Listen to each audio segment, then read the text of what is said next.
रामनगरी अयोध्या धाम, जहां अभी इसी वर्ष 22 जनवरी को प्रभु श्री राम लला की भव्य प्राण प्रतिष्ठा हुई और पूरे विश्व से अभी तक लगभग 2 करोड़ से अधिक राम भक्त दर्शन कर चुके। और इसी बीच लोकसभा का चुनाव भी हुआ और इस लोकसभा चुनाव में फैजाबाद लोकसभा क्षेत्र सहित लगभग फैजाबाद मंडल की सभी सीटों से भाजपा का सुपड़ा साफ हो गया। आखिर क्या कारण हुए, जबकि अयोध्या को इतना अंतरराष्ट्रीय स्तर पर इतना विकास किया गया, अंतरराष्ट्रीय एयरपोर्ट यहाँ पे डेवलप किया गया, बनाया गया, चौड़ी सड़कें यहाँ पे दी गई, अयोध्या को इतना भव्य रूप दिया गया जिसको देखने देश विदेश से पर्यटक और राम भक्त आए, फिर भी क्यों अयोध्या से भाजपा प्रत्याशी आ गया। आइए हम इन्हीं कारणों का अयोध्या वासियों से हम चर्चा करते हैं एक एक करके कि क्या वो महत्वपूर्ण बिंदु थे जिस कारण से अयोध्या की सीट भाजपा ने गंवाई। मैं संदीप श्रीवास्तव, वेब दुनिया, अयोध्या। प्रत्याशी सही चुना नहीं गया, मेन कारण ये इनका जो है यहाँ का पब्लिक में कोई वो नहीं थी कि ना जनसंपर्क इन्होंने किया, ना कहीं पर किसी के यहाँ आए जाए, यही सब मेन कारण था। प्रत्याशी अगर दूसरा आया होता तो ये दशा यहाँ विधानसभा लोकसभा क्षेत्र की ना होती। अहम मुद्दा ये कि 10% मांग चलिए, बाकी सारा वोट जो है रामपथ मार्ग का 90% वोट मिला है बीजेपी को। बाकी देहात क्षेत्र का जो है वो दलित की वजह से इनको नहीं मिला, क्योंकि प्रत्याशी अगर कोई दूसरा खड़ा होता है इनकी छवि भी यहाँ की ठीक ठाक नहीं। पहले वाली बात दूसरी थी, जब शुरू में ये जीते हैं तब दूसरी बात थी। अब यहाँ पब्लिक जाती है तो उसको सही दृश्य नहीं देखा जाता, ना उनकी कोई बात सुनी जाती है। यही सब मेन कारण है, यहाँ के लोगों का आक्रोश था। इसमें सबसे जो प्रमुख कारण है, जो यहाँ के प्रत्याशी माननीय लल्लू सिंह जी, उनकी जो उदासीनता थी वो प्रमुख कारण था। अपने वोटरों से ना मिल पाना, वहां तक पहुंच ना पाना और घर से ना निकलना। उसके बावजूद भी जो यहाँ लोकसभा की जनता ने उनको 5 लाख वोट दिया है। पिछली बार जब चुनाव जीते थे तो 3.5 या 4 लाख के आधार पर ही जीता था उन्होंने। और एक चीज और देखनी होगी कि जो विपक्ष की रणनीति थी उस पर ध्यान न देना, क्योंकि कांग्रेस ने चुनाव यहाँ से लड़ा नहीं। पिछला जो लोकसभा चुनाव हुआ था उसमें कांग्रेस का जो वोट था वो तकरीबन 1,35,40,000 के आसपास था, तो वो वोट भी सपा में कन्वर्टेड हुआ, सपा में गया है, जिसको नजरअंदाज किया गया। देखिए, ये तो निश्चित बात है कि पूरे विश्व में बड़ा गलत संदेश गया है। राजनीतिज्ञों की आपस की उठापटक भी इसमें सम्मिलित है। कुछ राजनीतिज्ञों के बोली भाषा का भी प्रभाव पड़ा है। इन सारी चीजों को लोगों ने नजरअंदाज नहीं किया और बड़े अपने सिस्टम में ले करके और उसको इन्होंने बुझाया। और एक बात और मैं निवेदन करना चाहूंगा कि पूरी दुनिया के लोग एकत्रित हो गए थे, चक्रव्यूह में फंसा करके, और चक्रव्यूह का भेदन लल्लू सिंह जी नहीं कर पाए। ओवर कॉन्फिडेंस में रहे कि भगवान रामलला की प्राण प्रतिष्ठा हुई है और इस प्रतिष्ठा का लाभ मिलेगा। हो सकता है कि सब जगह वो नहीं पहुंच पाए हो, इस कारण से भी उन्हें वोट में कमी आई है। और ये निश्चित बात है कि हिंदुत्व मरा नहीं है, हिंदुत्व जीवित है। हिंदुत्व को आत्मसात करने वाले लोग जीवित हैं। अयोध्या से उनको 1,04,000 वोट मिले हैं और सपाई को 1,04,000 वोट मिले हैं। कांटे की टक्कर थी, इसमें कोई दो राय नहीं है।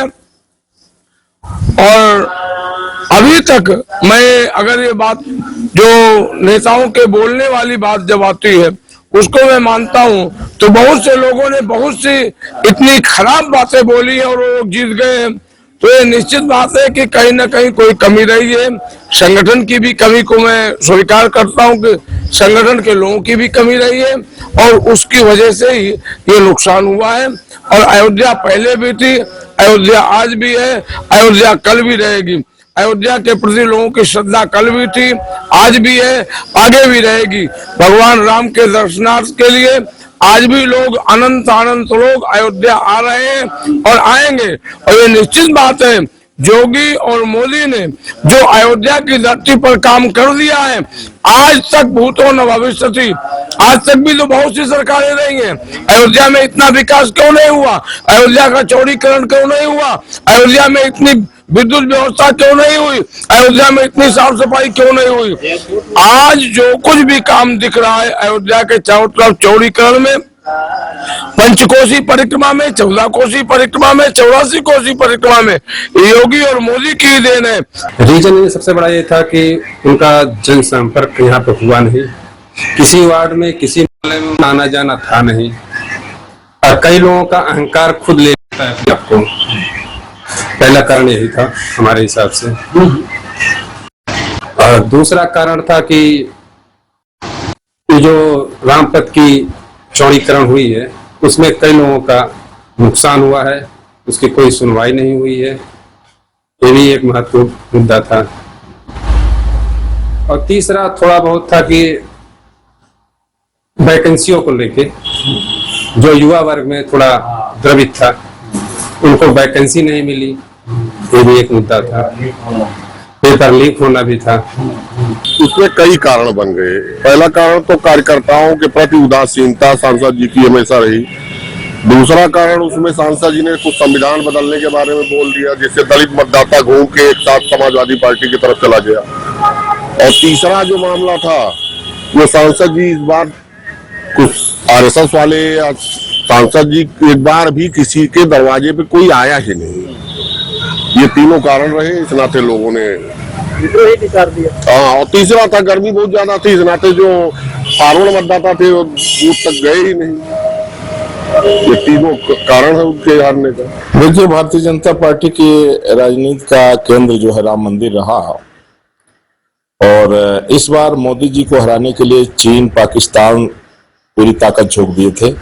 विपक्ष उसका लाभ उठा रहा था, और यहाँ विपक्ष ने एक दलित व्यक्ति को जो है उम्मीदवार बनाया, जो अत्यंत बुजुर्ग, इतने बुजुर्ग है कि वो 2-4 महीने के ही मेहमान समझिए उनको। तो एक तो मुसलमानों का और यादवों का वोट एकजुट चला गया सपा के कारण, कुछ कांग्रेस का वोट चला गया, और दलितों का वोट चला गया उनका जो है दलित होने के नाते। ये कारण रहा। और दूसरी बात यह है कि विपक्ष ने जो है अंदर अंदर पूरा चक्रव्यूह फैला दिया था, इतना बड़ा षड्यंत्र था। और विपक्ष के जो लोग थे वो घर घर जा करके लोगों का ये चेक कर रहे थे कि आपका जो है यहाँ अयोध्या में लल्लू सिंह जी को जो टिकट दिया गया, इस मामले में इन्होंने किसी भी प्रकार का कोई प्रचार प्रसार नहीं किया। साथ ही जब जनता के ऊपर मुसीबत आई, हमारे फैजाबाद अयोध्या एरिया में जैसे रोड का चौड़ीकरण हुआ, टूटा, लोग इनके पास गए कुछ छोटी मोटी मदद के लिए, ये किसी के लिए खड़े नहीं हुए। इसमें इन्होंने पब्लिक का कोई समर्थन नहीं किया। इसलिए पब्लिक के पास ऐसा तो था नहीं, कोई ऑप्शन नहीं है, क्योंकि बीजेपी हमारी अपनी सरकार थी। हम लोगों ने पूरा प्रयास किया, किंतु इन्होंने कहीं से भी किसी भी तरह का ना कोई रैली निकाली, ना किसी से मिले, ना किसी घर गए, ना इनका कोई कैंडिडेट हम लोगों के पास आया कि भाई आप वोट दो हमको। तो इस वजह से यहाँ की जनता इनसे बेमुख हुई। देखिए, ये तो वास्तविकता है कि जिस तरीके से जो है अयोध्या का डेवलपमेंट, विकास की जो नदी यहाँ पे बहाई गई, उसकी जितनी भी जो है आप तारीफ करें वो कम से कम है। जितनी भी चीजें आपने कहा वो सारी बनी। और सबसे बड़ी चीज है कि 500 साल बाद भगवान राम का भव्य और दिव्य मंदिर बना है, जहाँ पे करोड़ों करोड़ों श्रद्धालु आ रहे हैं और दर्शन लाभ ले रहे हैं, भगवान का आशीर्वाद प्राप्त कर रहे हैं। उसके बावजूद मंडल में हार जाने के पीछे जो है अधिकारियों का कुछ जो सरकारी जो उपक्रम है, उनका एक तो सबसे बड़ी चीज है कि उनका जो है एकदम समझ लीजिए स्वतंत्र होके या निरंकुश होके उनका काम है। मेन चुनाव के पहले व्यापारियों के घरों का नापना, यहाँ के जो निवासी है उनके घरों पे का जो है नाप लेना कि यहाँ पे 16 मीटर जाएगी, यहाँ 40 मीटर जाएगी, यहाँ 30 मीटर जाएगी, नोटिसे जाना, टैक्सेशन बढ़ाना और जो है खाद और सैंपल और वो सब होना, मतलब अनावश्यक रूप से सेल टैक्स की जो है उत्पीड़न, ये सारी चीजें एक तो व्यापारियों के साथ में। दूसरी चीज, जिनकी जगह गई उनको चाहते तो मुआवजा और अच्छे तरीके से और उनको स्थापित किया जा सकता था, उनका कारोबार हो सकता था। मेले पे ही पूरा अयोध्या जो है टिका रहता है, खासकर विशेषकर जो है अयोध्या के अगल बगल के ग्रामीण क्षेत्र के लोग, अगल बगल के क्षेत्र के लोग मेले में यहाँ पे आके अपना कारोबार करते हैं। लेकिन पिछले 2 साल से हम लोग देख रहे हैं कि लगातार, 2 साल के पहले भी हो रहा था लेकिन अब ज्यादा बढ़ गया, पहले तो ठीक था। तो अब क्या होता है कि मेले में जो व्यापारी दूर दराज से आते हैं उनको भगाने का काम हो जाता है, उनका व्यापार जो है हट जाता है। और सड़कें चौड़ीकरण विकास के द्वारा अभी होना भी है,